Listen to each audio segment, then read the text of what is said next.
What's up, Holmes? Yeah, you even worked on a video game based on your show Bitejacker. Minimally. I minimally worked on it.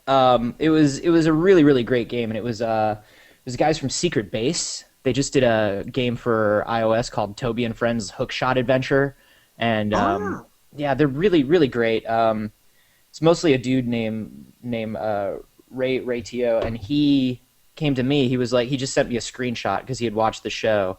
He sent me like a screenshot of the game, and he was like, "Is this awesome? YN?" And I was like, "Yeah, go ahead."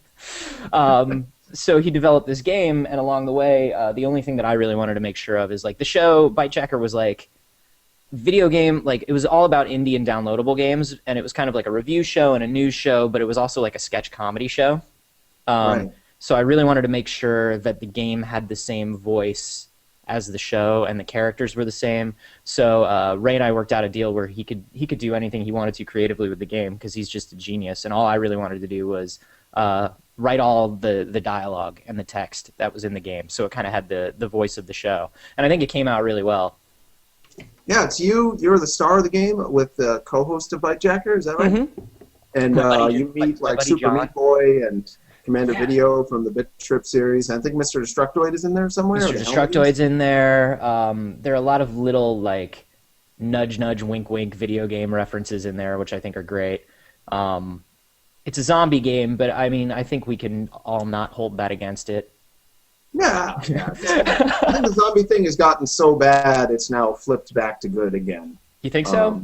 Yeah, I think so. I The think game, so. It's just this was like this game came out like last year, or a year and a half ago, or something like that, and so I think we were kind of like in the midst of zombie fatigue.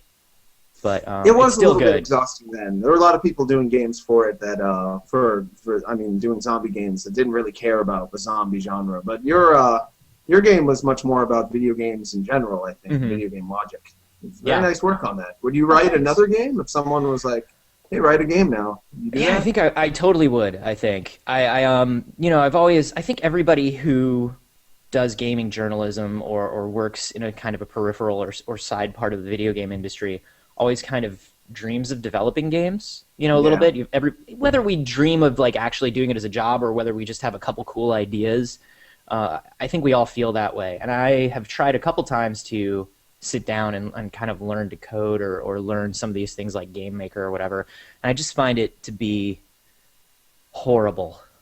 Just horrible and monotonous, and there's nothing I want to do less than talk about math to a computer all day every day.